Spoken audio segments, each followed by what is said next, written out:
He has people hold me up at the door. He was about 250, 260 pounds, about 6'1". My top pupil was about 135 pounds at 5'7". And I'm letting you know, bro, that was some shitty shit. The flying boxers never lost. And nobody was ever pissed at that, it seemed like. But as the years go on, and it comes down to them, realizing the fact that my disciples keep whooping their disciples' asses, it's been clear that my students outclass their students. So I'm gonna put this man on blast, because I don't appreciate that. All right, his name is Lonnie Show. What's up, y'all? Lonnie Show members. I mentioned to somebody a couple days ago that I was going to not a chess tournament, a kung fu tournament. Been chopping trees, done something new for this fight. I wrestled with an alligator. That's right, I done wrestled with an alligator. Tussle with a whale, handcuff lightning, throw thunder in jail. That's bad. And we have a guest here today. This is my brother, Hector Espada, Luis Espada's brother, who I was in the juvie with. This Kung Fu tournament, I'm showing up at it. I hadn't seen this brother in 30-something years. I think it's been 33 years, okay. All right? We're catching up over the phone. He's telling me what he's been doing, and he's been doing Kung Fu the whole time, 17 years. He's been practicing Kung Fu. He's increased his schools. He's got 17 schools. His wife has a school. He has children teaching. It's a beautiful thing. Okay. All right? So they should be happy, I would think. Okay. Yeah. So I told him, great, hey, I became a filmmaker and a writer and a this and a that, and I'll show up at your tournament if you want me to, and I'll shoot for you, right. No charge. And he was like, cool. So I show up at the tournament, and he tries to charge me to get in the door. And you're supposed to be filming it for him? Yeah. He has people hold me up at the door, and they get on the phone and they're radioing, and the word is Lonnie Bray L has to pay $10 to get into this Kung Fu tournament to film it. He wants me to pay to work for him. Right. I never heard that one before. Yeah, okay. I've worked for friends free before because they're friends, but I've never heard I gotta pay you to work for you. Right. That was a new one. Right. So it hit me. Why the fuck did he do that? And the reason I come to, I got to play back in my head, how do I know this man? Right. Okay. And I know his wife too, and I got to remember her temperament and, what I remembered of her mood and so forth. What was his expectation when he said that you were going to film it, though? Right. Well, that wasn't said. I don't know. Right. How much conversation can you have about free filming? Right. Okay. Hector, for real. Right. Right. So I met this man. But he made it clear it wasn't free. Right. Right. $10 to do it for me. Yeah. Okay. I met this man. He was one of several different martial arts masters throughout the city, who I contacted when I was a young Kung Fu master. Okay. And I had a little crew. We were called the Flying Boxers. Twig, what's up, bro? Sano, what's going on, bro? Okay. Sanyos was my top student then. Sanyos CD, he's Thai. He studied at Shaolin Temple for 7 years, and then he came and studied with me. Okay. Within a year, I had promoted him to green sash. And going back to this Kung Fu master, he was about 250, 260 pounds. Okay, how big? Tall? About 6'1". Okay, at least that's not bad then. Yeah. My top pupil, Sanyos, was about 135 pounds at 5'7". And he was a brown sash then. Okay. So, which means he was an advanced student. It goes black and then master. This man, this Kung Fu master I'm talking about, he's like several others who around the city of Cleveland who invited us in to spar with their people. Until they spar. Can you see me in there? Yeah, I think so. All right, cool. I'm a little blind. And we never lost. Okay. The flying boxers never lost, and we never hurt anybody. Right. We always sparred by. Trained with respect. Yeah, we always came in with respect. We left respected and with respect. And some individuals may have lost an individual match, but as a team, we never lost. Okay. And nobody was ever pissed at that, it seemed like. Okay. But as the years go on and I run into these people, and it comes down to them, realizing the fact that my disciples keep whooping their disciples' asses. In tournaments to this day, you saying? Yeah, in any kind of way. Right. In any kind of competition. They've never fought for real. But it's been clear that my students outclass their students. Okay. So I'm gonna put this man on blast because I don't appreciate that. Okay. All right, his name is John Irving. And you know John Irving? I don't. No? All right, he used to have Bonehead's Gym on St. Clair. And I'm letting you know, bro, that was some shitty shit. And I think it's because... Other tournaments before. It's because it's the only...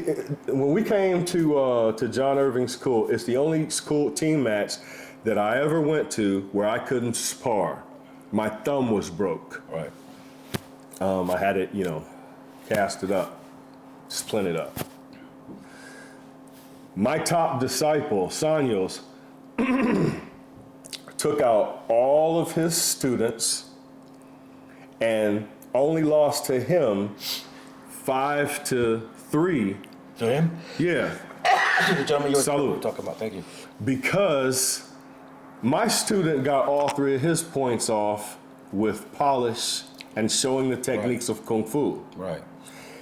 John muscled the man. Overpowered him? Yeah, he bullied him, bullied him out the areas and forced him off balance just by his brute size, Right.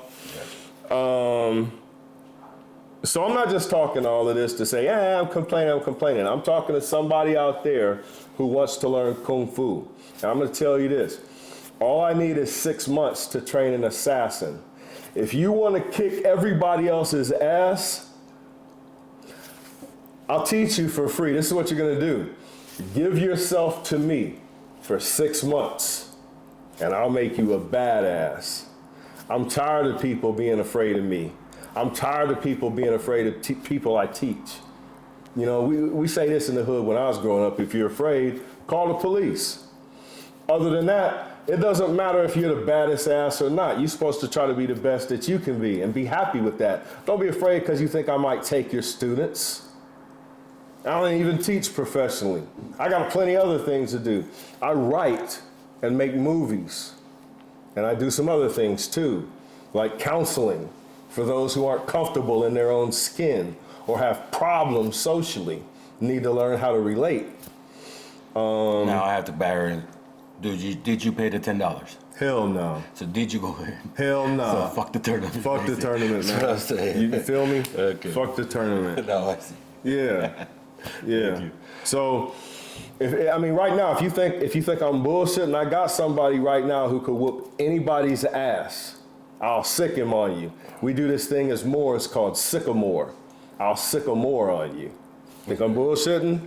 Dao Moor, Shaolin, peace. You got anything to say, bro? No, I'm good. I just wanted to know about the story. Hey, I told you I was gonna tell you this. I haven't told anybody. Right. Right? That feels shitty though. That's kind of fucked up. Yeah. You know what I mean? Yeah. Expecting to go in there and do a good thing for somebody and help them out, and they want to charge you to do it. Yeah. That's crazy. Happened yesterday. Yeah, that's the craziest part. What happened yesterday on the phone? And not Hector, just when that we though, talked? but when you think of Kung Fu personally,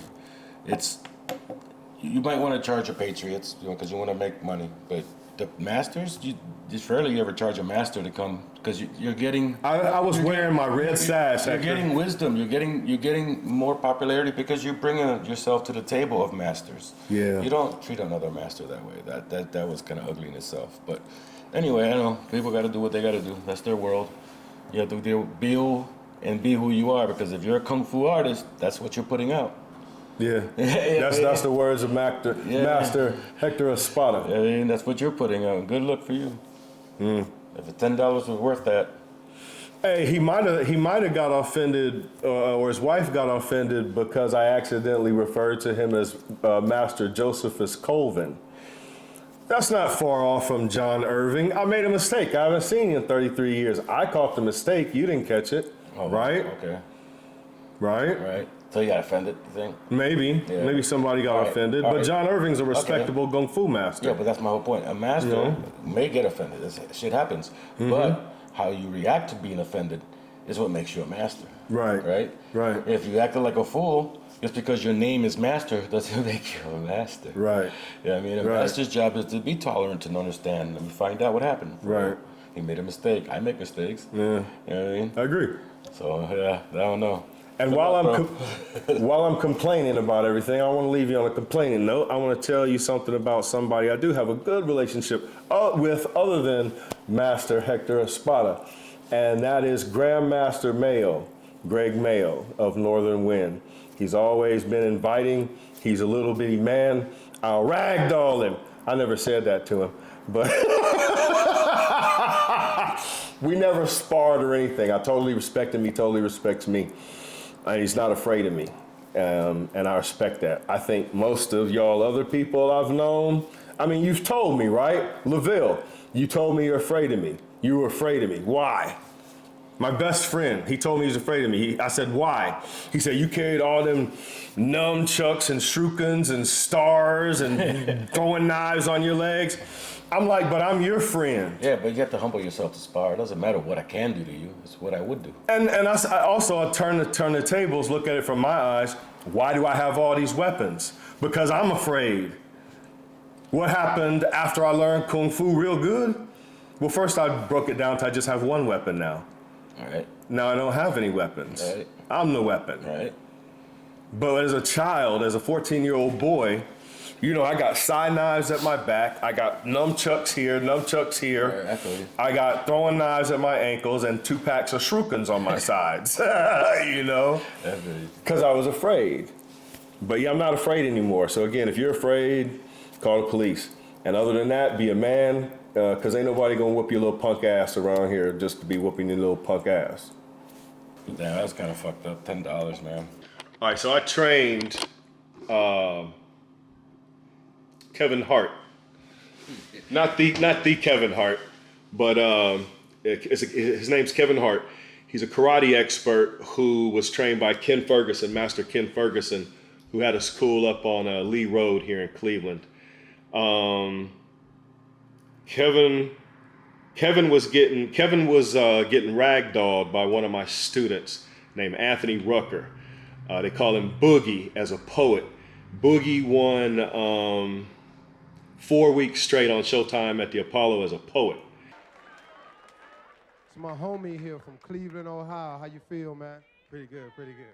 Well, brother, you've been here enough weeks. I think we all know what you do. East 105 in Superior. Oh, no, don't say it ain't true, boy. Mr. T's Aquarium? Yes. I'm talking about it. The Muslim fish joint? Islam. What you talking about, boy? And you gonna do another one for us tonight? I got a special one. This is to all the brothers, the real brothers in the world out there doing positive things.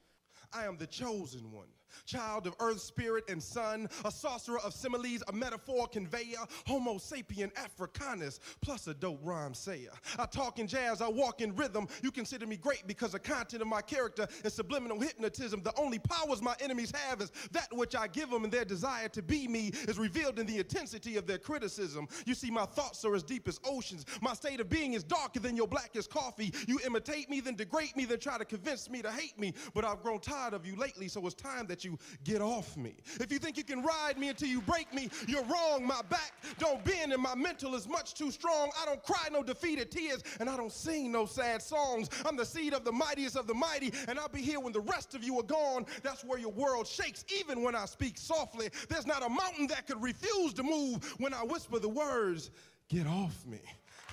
He was trained out of Cleveland State University. And I trained Boogie for only 2.5 months before he was able to ragdoll Kevin like that, because from what I understood, Kevin was getting out on him first. Right. So then they had 4 matches, and Boogie ragdolled him every time. And then Kevin asked, found out who his teacher was. He didn't ask him. Excuse me. Salute. And they told him, Lonnie Braille teaches me. He's a kung fu master. That's or teaches Boogie. So he found his way to me at Cleveland State because I was teaching kung fu in the basement at Cleveland State. Yep. A lot of people don't know that, but